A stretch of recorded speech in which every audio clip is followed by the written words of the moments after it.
لا یې بیا ځان ته دغسې مخې ته لګولي یو سیټ ته به هلک ناست یو بل سیټ ته به جینۍ ناستی او بس یو بل ته به هلکه څه ورته وایي هلکه دا وکه او هغه وکه اشي ته څه وایي پنشمنټ یې وکه دا پنشمنټ وکه نو په پنشمنټو کې یو بل ته څه وایي هلکه ته دې ما ته دا کپړې څیرې که صحیح شوله که نه نو زه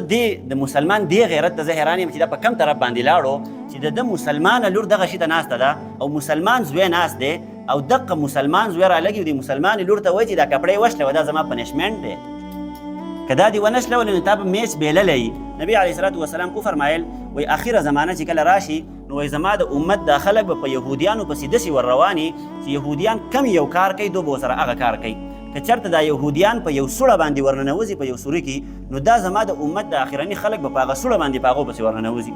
یعنی دونه به د هغو دلګیر جوړ شي په دغه یهودیانو پسې به دونه رواني د هغو سره به دونه عقیدت جوړ شي چې کم یو کار دغه یهودیان خپلی او دوی کوي زما د امت د اخرني خلک به هم دغه کارونه شروع کړي ټیک شوله که نه او د ټولو نه غټ دلیل نن سبا سوشل میډیا ده سوشل میډیا ته که تاسو لږ نظر وکئ نو ټوله دغه یهودیانو ایجاد کړې ده صحیح شوله که نه په دې کې چې دا څونه سافټویر دي ټیک ټاک دي یوټیوب دی او فیسبوک دی او دا انسټاګرام دی دا پلانکیسي دی دا هغه دی دا ښکته دی دا بره دی نو دا ټول څیزونه دغه خلکو راایستلي دي ما او دا ټول په دقې پسې روان یو که نه یو د امت اکثره حصه صحیح شوله که نه بلکې 90% د امت حصه ټول په دغه سوشل میډیا کې ملوثه ده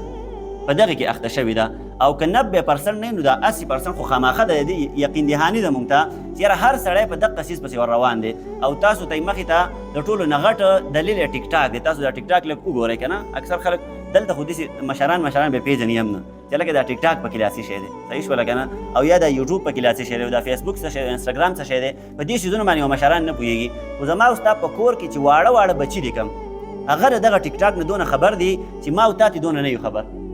په دغه ټیک ټاک کې چې دغه یهودیانو زما او ستا دپاره کمې طریقې راایستلې دي د هغې نه ما او تا دونه نه یو خبر لکه څنګه چې زما او ستا د 10 او 11 کالو بچی خبر دی صحیح شوله که نه نو دغه زما او ستا بچی دغه ټیک ټاک ګوري او د هغه خلکو نه طریقې راخپلی د هغو نه طریقې زده کوي او هغه طریقې بیا په معاشره کې مروج کوي هغه رایج کوي په هغې باندې عمل کوي لکه زه تاسو ته یو مثال در کوم یو سړی به دا سوشل میډیا خو مونږ ګورو هر سړی ګوري صحیح شوله که نه یو هلک به او داسې کار به یې کړی چې یاره شاته به یې ځان ته څه ګانه مانه لګولي ټیک شوله که نه او هغې ته به هسې تاویږي راتاویږي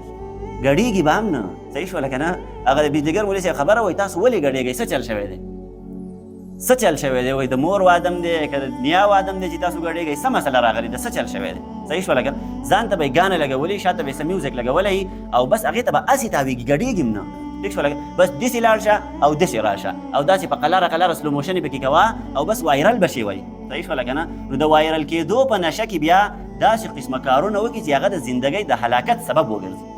صحیح لکه داسې ډېر شی واقعات مخې ته راغلي دي خلکو تمانچې راواخلي ځان له په هغې باندې ټیک ټاک یې جوړوي لکن نقلي ټیک ټاک یې جوړوي په اصل کې خودکشي خو نه کوي خو بس هسې ځان ته نیولي څه وخت مخکې دغسې یو واقعه راغلې وه هلک ځان ته هسې تمانچه نیولې وه هسې یو ډایلاګ یې کوو هسې یو سټایل یې کوو ایکشن یې کوو صحیح شوله که نه هسې ځان ته تمانچه نیولې وه او فایر شو هغه تمانچه او هغه هلک په هغه ځای باندې مړ شو صحیح شوله نو دنیاوي څونه نقصان وشو زندګي لاړه ختمه شوله زندګي چې الله جل شانه د څه مقصد دپاره راکړې وه هغه مقصد خو جسته فوت شوی و خو هغه زندګي کم از کم لاړه ختمه شوله نو د څه د وجې نه د هغه یهودیانو کارکردګي م راخپله کړې ده په هغې پسې ور روان یو صحیح شوله زمونږ په معاشره کې هلکان خو له هلکان دي که د ښځو دغه هم ولې د کرتوتونه په دې سوشل میډیا کې او په دې ټیک ټاکو کې صحیح شوله که نه چې بس راوتلي لایف سیسټم دی پکې لایف چې مطلب یو بل ته مخامخ ناسي لکه زه اوس څه کار کوم او دا اوس لایف لګېدلې وی چېرته دا کیمره نو زما دا خبرې به هر ځای کې اورېدی کېدلې دا خو اوس لایف نه ده دا خو هسې ویډیو ریکارډ کېږي صحیح شوله نو که لایف بیا ځان ته دغسې مخې ته لګولي یو سیټ ته به هلک ناست یو بل سیټ ته به جینۍ ناستی او بس یو بل ته به هلکه څه ورته وایي هلکه دا وکه او هغه وکه اشي ته څه وایي پنشمنټ یې وکه دا پنشمنټ وکه نو په پنشمنټو کې یو بل ته څه وایي هلکه ته دې ما ته دا کپړې څیرې که صحیح شوله که نه نو زه د مسلمان دې غیرت ته زه حیران یم چې دا په کم طرف باندې لاړو چې د مسلمانه لور دغه شي ته ناسته ده او مسلمان زوی ناست دی او دغه مسلمان زوی رالګي د مسلمان لور ته وایي چې دا کپړې وشله دا زما پنشمنټ دی که دا دې ونه شلولی نو تا به میچ بیللی او میچ دې وبیلو نو څه چل وشو کومه دنیا ورانه شوه صحیح شوله که نه خو صرف هغه خپل یو قسم لا په هغې کې یو حیثیت جوړول دي په هغه ټیک ټاک کې چې زه لاړم مخکې لاړم د هر چا پنشمنټ یې مې پوره کړي او د هر چا چې کم شرایط و هغه مې پوره کړل صحیح شوله که نه نو دغه قصه پې سره راوتې ده او دغه ښځې هم ناستې دي او هلکان هم ناست دي درز غوبل ساز دی دین اسلام خو ډېر پخوا د خلکو نه وتی دی. صحیح شوله که نه؟ نو دغه څیز دې خلکو رایستلی دی، ما او تا په دغې پسې ور روان یو. نور چې په معاشره کې څونه ګندګۍ دي، صحیح شوله که نه؟ دغه ګندګۍ دې یهودیانو رایستلي دي، ما او تا په هغې پسې ور روان یو. لکه د ګانو بجانو چې دا کوم سیسټم دی، تاسو ته ما په اوله کې دا یو آیت وی: ومن یشتري لهو الحدیث لیضل عن سبیل الله بغیر علم ویتخذه هزوا. دا آیت چې کله رانازل شو نو د دې یو سبب وګرځېد، یو واقعه. د دغې وجې نه الله جل شانه دا آیت رانازل کو. په دې کافرانو کې یو سړی نضر ابن حارث، د دې کار وکړو چې دی به تلو د عربو نه بهر ته به تلو، مطلب ایران ته به تلو، یو ځای ته او بل ځای ته، د عجم ملکونه چې کوم دو ته به راتلو، او دلته به د قیسو کتابونه اخیستل. صحیح شوله که نه؟ لکه اوس هم میلاویږي بازار کې ځای په ځای باندې دا سټالونه لګېدلي، هلکه د قیسو کتابونه، د پلانکې قیسې او د پلانکې قیسې او دا قیسې او هغه قیسې. صحیح شوله که نه؟ نو د بادشاهانو قیسې به وي په هغه کتابونو کې. دغه نضر ابن حارث به دغه کتابونه واخیستل، دا به یې ویوړل او هلته به بیا کفارو ته دغه قیسې کولې. صحیح شوله که نه؟ چې ګوره دا پیغمبر خو تاسو ته پیغمبر خو بیا ورته نه وي محمد، وایي دا محمد تاسو ته د عادیانو د سمودیانو قصې کوي، یعنی قرآن مجید تاسو ته بیانوي، په هغې چې کوم واقعات راغلي هغه راته بیانوي. صحیح شوله که نه؟ نو د دغې هېڅ پته نه لګي چې دا رښتیا دي او که دروغ دي. وایي تاسو زما خواله راشئ، زه به تاسو ته د ایران او د عراق او د یو ځای او د بل ځای د بادشاهانو قصې کوم، د کسرا د بادشاهانو د دغه خلکو قصې به زه تاسو ته کوم، او په دغه طریقه باندې د خلک د دین اسلام نه منع کول. صحیح شوله که نه؟ نو د دغه آیت په تفسیر کې بیا مفسرینو ډېرې زیاتې خبرې کړلي. یوه خبره یې پکې دا هم کړې ده چې هلکه نن سبا دا کمې ګانې بجانې دي، نو دا څه اوس نه دي شروع شوي، دا د هغه یهودیانو د دور نه را شروع شوي دي، هغو رایج کړي دي په معاشره کې، او زما ستا نن سبا نوجوان پرې اموخته شوی دی. دغه ګانې بجانې رانیودلی شوي دي، په هغې باندې تاسو ته ما ټیک ټاک جوړېږي، ګانه به یې ځان ته لګولي، هغې ته به تاویږي، هغې ته به ډانسونه کوي، ګانه به یې ځان ته لګولي، هغې ته به جنۍ هم ناستې، هلک به ورته ناستي، قسمه قسم کارونه به کېږي. او د پیغمبر علیه صلات وسلام حدیث دی د ګانو متعلق، تاسو ته ما ویلی په درس کې نبي علیه صلات وسلام وفرمایل چې قیامت ته نږدې داسې کار به وشي چې د ګانو بجانو دا رواج به ډېر زیات عام شي، په هر ځای کې به ګانې بجانې ویلی کېږي. صحیح شوله که نه؟ که کور دی او که بازار دی او که مارکیټ دی او که دوکان دی، په هر ځای کې غرض دا چې جوماتونو ته هم راننوتلي دي. صحیح شوله که نه؟ په جومات کې به ما او تا په مانځه باندې ولاړ یو او سړي ته په موبایل باندې رنګ راشي، داسې ناشنا شوی پرې لګولی. یو ورځ ما دلته سلام وګرځاو، دلته داسې کار وشو چې مونږ جمع ودرېده، څه ټایم مونځ و زما نه اوس ير دي، چې جمع ودرېده نو یو سړي ته رنګ را شروع شو،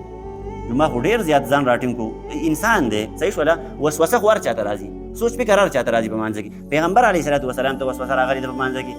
عمر رضی الله عنه چې د پیغمبر علیه صلات وسلام خلیفه ثانی دی، دویم خلیفه دی، هغه ته وسوسې راغلي دي، صحابه کرامو ته راغلي، ډېر اوچت اوچتو خلکو ته راغلي. نو ما او تا څنګه مسلمانان، زما او تا ایمان خو داسې نه دی چې وسوسه به نه راځي. صحیح شوله؟ نو چې په مانځه ودرېدو نو سړي د رنګ را روان شو، ما ځان ډېر کنټرول کړو، مونځ رانه ګډوډ کېدو، مونځ مې نه شو ویلی، هغه رنګ ختم شو، بیا را روان شو، او بس د خدای شان و چې لکه مونځ باندې مونږ هیله ودرېدو ډایرکټ را شروع وشوله. دوه پیره راغی چې په درېیم ځل باندې راغی نو زما مونځ مکمل ګډوډ شو، بیا زما توجه نه برابرېدله، نو بس سلام مې سته وګرځاو، سړي ته ما موبایل بند کړ، د هغې نه پس هم بیا نیت وتړو، بیا په جمع باندې ودرېدلو. بهرحال مقصد دا دی چې جوماتونو ته دغه ګانې بجانې راننوتي، په مانځه باندې به سړی ولاړي او بس رنګ به ورته را روان شي، داسې ګانه به پرې ولګي چې څه یې وایم. ضروري نه ده چې خالونه دې پکې یادېږي، سرې شونډې دې پکې یادېږي، زلفان دې پکې یادېږي، دا اوس چې دا کم سازونه مازونه راوتلي دي. صحیح شوله که نه؟ لکه څه وخت مخکې هغه یوه ډرامه راوتلې وه، د ترکي والا هغه ارتغل والا ډرامه راوتلې وه. صحیح شوله؟ نو په هغې کې څه سازونه مازونه وو، او لکه سړي به اورېدو نو خوند به یې ورله ورکاو. صحیح شوله که نه؟ هغه ساز به یې اورېدو نو خوند به یې ورله ورکاو. نو دې خلکو په موبایلو په رنګونو باندې هغه شیزونه لګولي وو. صحیح شوله؟ نو جومات ته به راغی او هلته به پکې ارتغل ولګېدو، نو بیا به د چا مانځه ته توجه نه برابرېدله. صحیح شوله که نه؟ نو پیغمبر علیه صلات وسلام فرمایل چې اخره زمانه کې به دا ګانې بجانې دونه عامې شي چې هر ځای ته به ورننوځي. صحیح شوله؟ د ماسخوتنې نبي علیه صلات وسلام فرمایل د ماسخوتنې به خلکو مجلس جوړ کړی دقسې، خلک به راغونډ شوي او ګانې بجانې به ویلی کېږي، ډنګ ټکور به سازي، توبلې او سورنې به غږولی کېږي. صحیح شوله؟ که ستار او رباب او ډول باجې دا به ډنګولی کېږي، په دغې باندې به خلک اموخته شوي، او په دې خلکو باندې به په دغه حالت کې شپه تېره شي، سهار له چې کله دا خلک راپاسي، الله جل شانه به ترې خنزیران او شادوګان جوړ کړي، خنزیران او شادوګان به ترې الله جل شانه جوړ کړي، هغه خنزیران او شادوګان چې کوم د بني اسرائیلو نه الله جل شانه جوړ کړي. صحیح شوله که نه؟ چې هغو کله د الله جل شانه د حکم نافرمانۍ کې داسې حد ته ورسېدل چې بس پیغمبر هم د هغو نه بیا داسې شو چې مایوسه شو یو قسم ده. صحیح شوله که نه؟ موسی علیه صلات وسلام ډېر زیات پریشانه شو، وایي الله دا خلک خو په خبره باندې نه پوهېږي، زه ورسره څه وکړم، زما پې څه وس نه رسېږي. نو الله جل شانه عذاب راوست، داسې عذاب یې راوستو چې هغه کوم ځوانانو د هغو نه شادوګان جوړ شو، او چې کوم بوډاګانو مشرانو د هغو نه خنزیران جوړ شو. نو نبي علیه صلات وسلام فرمایل په آخره زمانه کې زما په دې امت کې به الله جل شانه د بعضې خلکو نه شادوګان جوړوي او د بعضو نه به خنزیران جوړوي، چې کوم ځوانان دي د هغو نه به شادوګان جوړ شي، د دغې وجې نه چې دوی به ګانو بجانو ډېر زیات شوقیان دي. صحیح شوله. او چې کوم مشران دي د هغونه به الله جل شانه خنزیران جوړ کړي د دقې وجې نه چې د ګانو بجانو به ډېر زیات شوقیان نو ګوره تاسو ته ما وایي چې مونږ د حق یهودو په طریقې کار باندې روان یو چې هغه بني اسرائیلو څه قسمه ګناهونه کول هغه ګناهونه مونږ کوو او یوازې د هغو هغه ګناهونه هم نه دي رانیولي مخکې په تاریخ کې په زمانه کې چې څونه قومونه تېر شوي دي هغو چې څه قسمه ګناهونه کړي دي هغه ګناهونه ما ورته رانیولي دي او په هغې باندې اموخته شوي یو خو الله جل شانه عذاب نه راولي صحیح شوله که نه دا به هم د چا برکت چې الله جل شانه عذاب نه راولي که نه ما تاسو ته ووایي چې الله جل شانه زموږ سره ګوره دا لیکل نه دي کړي چې تاسو ګناهونه کوئ او زه به عذاب نه درولم تاسو ګناهونه کوئ او زه به عذاب نه درولم داسې کیدای شي چې الله جل شانه عذاب راولي د دغې وجې نه پیغمبر علیه صلات وسلام دا خطره محسوسوله چې په آخره زمانه کې به دا فتنې ډېرې زیاتې سیوا شي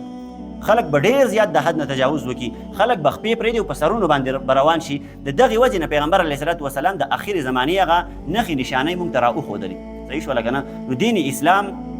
الله جل شانه را لګلی دی ما ته یو لوی نعمت دی خو د دې دپاره یې نه دی را لګلی چې ما ته دا دین اسلام راواخلو او د یو بل چې کوم فاسد او غلط نظریات او عقاید دي د هغو تابع یې کړو چې هلکه دا دین اسلام خو د هغې تابع دی مطلب چې په هغه غلطه نظریه او غلطه عقیده کې څه کار کېږي هغه به زه په دین اسلام کې کوم او ځان ته مسلمان ویم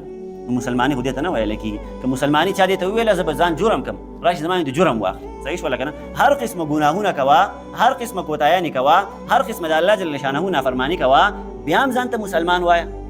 صحیح شوله که نه ایمان داسې څیز دی ګوره ایمان الله جل شانه چې په قرآن مجید کې په کم ځای کې د ایمان تذکره کړې ده په هغه ځای کې ورسره د عمل صالح تذکره هم کړې ده والذین آمنوا وعملوا الصالحات ان الذين آمنوا وعملوا الصالحات په هر ځای کې الا الذين آمنوا وعملوا الصالحات چې په هر ځای کې الله جل شانه د ایمان تذکره کړله په هغه ځای کې ورسره د نیک عمل تذکره کړې ده ٹھیک شوله که نه یعنی صرف د زړه او د خولې اقرار ضروري نه دی بلکې د اندامونو ایمان هم ضروري دی او علما په دې کې بیا څه تشریح کوي وایي اسلام په اندامونو باندې نافظ کېږي او ایمان چې کوم دی نو دا په زړه باندې او په خوله باندې نافظ کېږي صحیح شوله ایمان د ژبې او د زړه اقرار ته ویلی کېږي او اسلام چې کوم دی نو دا د اندامونو حرکت ته ویلی کېږي چې ستا د اندامونو نه کم حرکات چې په اسلام کې دي هغه ته صادرېږي که نه ستا د اندامونو نه هغه حرکات او سکنات کېږي که نه ته هغه کارونه کې او که نه کې کوم چې په دین اسلام کې پیغمبر علیه صلات وسلام د هغې حکم کړی دی نو ما او تا خو په هغې باندې نه روان صرف کلمه م ویلې ده په زړه کې م د الله جل شانو ایمان موجود دی چې یو خدای دی یو پیغمبر و دلته 1400 کاله مخکې یو پیغمبر و او صحابه کرام وو هغو یو دین یې ښودلی دی او پرېښودی دی او پاتې شوی دی موږ ته بس په هغې باندې روان یو یوه قصه ده ویسته روانه ده صحیح شوله که نه که اوس زه دغه دین اسلام په احکاماتو چلېږم جو ټیک ده او که نه چلېږم جو هم ټیک ده زما ستا خو دغه دین اسلام دی زما او ستا خو هغه دین اسلام نه دی چې کوم صحابه کرامو دین اسلام زما او ستا خو هغه دین نه دی چې کوم پیغمبر راوړی و ما او تا خو د ځان نه دین جوړ کړی دی ما او تا خو په دین کې د ځان نه طریقې رایستلي دي صحیح شوله نو دغې ته دین اسلام نه ویلی کېږي کم از کم ما او تا که د مسلمانۍ دعوه کوو تاسو ته ما بله ورځ ویلي وو چې یو سړی د دین اسلام دعوه کوي د پیغمبر او د الله جل شانهو سره د محبت دعوه کوي نو پکار ده چې دی د الله جل شانهو تابعداري وکړي 100% د الله جل شانهو تابعداري وکړي د پیغمبر سره د محبت دعوه کوي نو پکار ده چې دا سړی 100% د پیغمبر علیه صلات وسلام تابعداري وکړي اله به دې سړي ته بیا کامل مسلمان وویلی شي اله به بیا دې سړي ته صحیح مسلمان او صحیح مؤمن وویلی شي که دغسې نه وي نو ګورې زما او ستا ایمان قابل قبول نه دی